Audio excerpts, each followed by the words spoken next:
Spot brush tool के बाद अब हम जिस हीलिंग टूल को स्टडी करने लगे हैं वो है हीलिंग ब्रश टूल। दोस्तों, स्पॉट हीलिंग और हीलिंग ब्रश टूल का काम तकरीबन एक जैसा ही है। दोनों टूल्स इमेजेस को क्लीन और एडिट करने के काम आते हैं, लेकिन हीलिंग ब्रश टूल की कुछ अपनी खसूसियात हैं जिनको हम इस लेसन में स्टडी करेंगे। दोस्तों, आप लोगों के घरों में कुछ ऐसे इमेजेस होंगे आपके ग्रैंड पेरेंट्स के या कुछ ओल्ड पीपल के जो पड़े पड़े खराब हो चुके होंगे। उनके ऊपर कुछ अजीब से आर्टिफैक्ट्स और कुछ स्पॉट्स पड़ चुके होंगे। ऐसा ही एक इमेज इस वक्त आप लोग स्क्रीन पे अपने सामने देख सकते हैं। दोस्तों, इस तरह के किसी भी इमेज को रीस्टोर करने के लिए और इसकी हालत को बेहतर बनाने के लिए हम लोग फोटोशॉप में हीलिंग ब्रश टूल जैसे टूल का सहारा लेते हैं। तो चलें चलते हैं फोटोशॉप की तरफ और हीलिंग ब्रश टूल की मदद से इस इमेज को ट्रीट करने की कोशिश करते हैं। दोस्तों, ये इमेज आप लोग अपने सामने स्क्रीन पे देख सकते हैं। फोटोशॉप में मैंने इस इमेज को ड्रैग कर लिया हुआ है। अच्छा, जो हीलिंग ब्रश टूल है उसकी शॉर्ट की भी बिल्कुल सेम है जो स्पॉट हीलिंग ब्रश टूल की थी। ये आपके सामने स्क्रीन पे इस वक्त नज़र आ रहा है कि ये स्पॉट हीलिंग ब्रश टूल के बिल्कुल नीचे हमारे पास अवेलेबल है जी हीलिंग ब्रश टूल। और इसकी शॉर्ट की भी जे है। आप जैसे जे प्रेस करेंगे आप हीलिंग ब्रश टूल में पहुंच जाएंगे। अच्छा, यहाँ पे अब अगर सब मेन्यू में आके यहाँ पे देखें ऊपर हमारे पास क्या ऑप्शंस हैं। यहाँ पे एक तो बिल्कुल सेम वही ऑप्शन है हमारे पास जो स्पॉट हीलिंग ब्रश टूल में थी।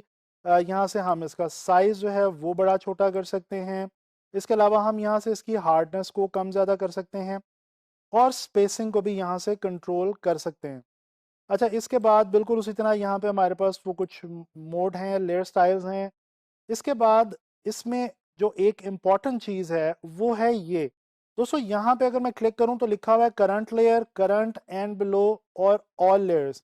अगर मैं यहाँ से आके एक न्यू लेयर लूँ और यहाँ से मैं ऑल लेयर्स की ऑप्शन को क्लिक कर दूँ तो इसका मतलब है कि इस लेयर के ऊपर जब मैं हीलिंग ब्रश टूल से काम करूँगा वो ओवरऑल तमाम लेयर्स के ऊपर नज़र आएगा। लिहाजा मैं यहाँ पे ऑल लेयर्स की ऑप्शन को क्लिक करता हूँ और अब मैं आप लोगों को यहाँ पे इसको जूम करके हीलिंग ब्रश टूल जो है उसको यूज़ करके दिखाता हूँ। अच्छा जी, ये हमने हीलिंग ब्रश टूल लिया।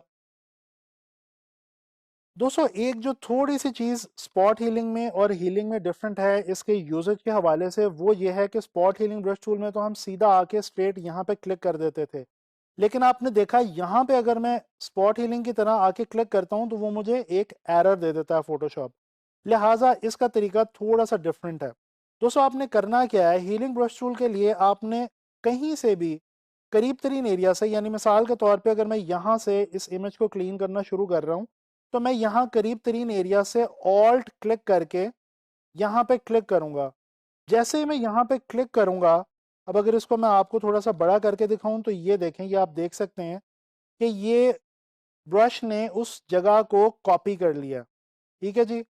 अब मैं आके यहाँ पे हल्का सा इसको अगर फेरता हूँ तो ये देखें मेरा वो जो एरिया है वो बिल्कुल क्लीन होता जा रहा है। अब आपने करना क्या है कि आपने इसी प्रोसेस को रिपीट करते जाना है। ये देखें मैं बार बार, ये मैंने बेसिकली सोर्स लिया है और आप भी इसी तरह से सोर्स लेते जाएंगे जिस तरह से मैं ले रहा हूँ और आप हीलिंग ब्रश टूल की मदद से इमेज को क्लीन करते जाएंगे। जैसे कि इस वक्त आप देख रहे हैं कि आपका जो इमेज है वो बिल्कुल नीट क्लीन होना शुरू हो गया। ये देख लें। अच्छा, इस हीलिंग ब्रश टूल में बेसिकली आपको ये तो पता चल गया कि ये एक जगह से कॉपी करता है और दूसरी जगह पे पेस्ट कर देता है और उसके लिए हमें ऑल्ट होल्ड करके रखना पड़ेगा और वहाँ से हम पहले यहाँ से एक जगह से क्लिक करके उसको पिक करेंगे एरिया को, पिक्सल्स को, और यहाँ पे आके या जहाँ पे भी जाके हम करना चाहते हैं उधर हम उनको कॉपी कर देंगे। अच्छा, एक मैं इसमें मज़े की बात आपको बताऊं, अब आप देख सकते हैं इमेज में यहाँ पे डार्क है और यहाँ पे लाइट है। ये हीलिंग ब्रश टूल की खासियत ये है कि अगर मैं यहाँ से डार्क वाले एरिया से भी पिक करके पिक्सल्स को यहाँ पे लाइट वाले एरिया में लगाऊं तो आपने देखा कि ये डार्क्स को यहाँ पे कॉपी नहीं कर रहा। यहाँ पे लाइट जो है वो बिल्कुल भी इमेज की ख़राब नहीं हुई। तो ये बेसिकली इसकी हीलिंग ब्रश टूल की एक ख़ास बात है। लेकिन आपने कोशिश यही करनी है, ये तो मैंने आपको सिर्फ समझाने के लिए यहाँ से आके पिक किया और यहाँ पे आके लगाया, बट एक्चुअली आपने करना यही है कि आप जब हीलिंग ब्रश टूल को यूज़ कर रहे होंगे तो आपने जो करीब तरीन एरियाज़ होंगे, यानी मैं यहाँ से क्लिक करता हूँ, यहाँ से पिक करके पिक्सल्स करीब करीब एरिया से आपने पिक्सल्स को पिक करते जाना है और यहाँ पे आके आपने लगाते जाना है। ये देखें, अगर यहाँ से कुछ थोड़ा सा आपने ध्यान रखना है, अगर कलर्स या लाइट का थोड़ा सा गड़बड़ हो, प्रॉब्लम हो, तो आपने उसको फ़ौरन अनडू करके उसको आपने जो है वो दोबारा करना है। तो ये देखें दोस्तों, आपके सामने है कि इमेज आपका जो है वो बहुत खूबसूरती से और बड़ी आसानी से क्लीन होता जा रहा है। अच्छा, इसमें एक और चीज़ का हमने जो ख्याल रखना है वो ये है कि अब ये मैं पिक करके ड्रैग कर रहा हूँ, ठीक है। आपने बहुत ज़्यादा लंबा ड्रैग नहीं करना, यानी ये पूरा लंबा नहीं ड्रैग करना। आपने कोशिश करनी है कि जो छोटे छोटे आपने एरिया से, करीब करीब के एरिया से पिक करते जाना है और थोड़ा थोड़ा आपने ड्रैग करते जाना है, ताकि ये जो आपका मसला है ये बड़ी आसानी से हल हो जाए। अदरवाइज़ फिर वो आपके जो इमेज है उसकी जो लाइट है वो डिस्टर्ब होने का थोड़ा सा खतरा रहेगा। अच्छा, अब ये जो एरिया है ये हम आगे चल के एक और टूल है उसकी मदद से हम इस तरह के प्रॉब्लम्स को सॉल्व करते हैं। ये फ़िलहाल आपको, ये जो आपके पास हीलिंग ब्रश टूल है इसकी मदद से हम इसको नहीं करेंगे। हम आगे चल के एक और टूल पढ़ेंगे जिसकी मदद से हम ये जो एरियाज, जिस तरह से अब ये मैं इधर अगर इसको करता हूँ तो यहाँ पे आप देखें वाइट आ रहा है।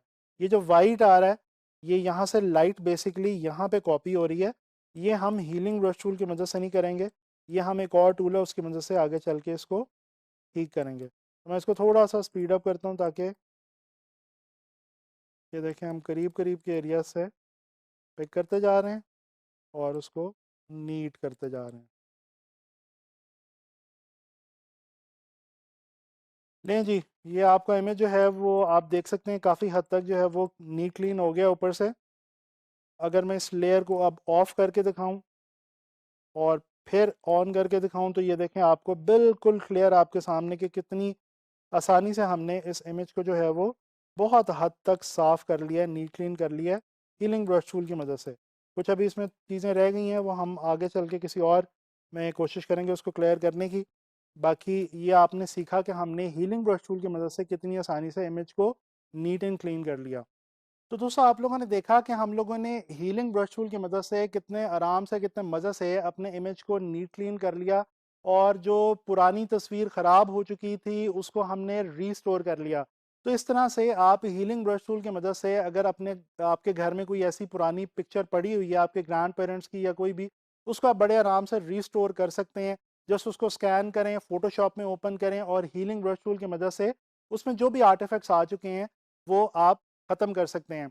आने वाले लेसन में हम एक और हीलिंग ब्रश टूल से मिलते जुलते टूल के बारे में बात करेंगे।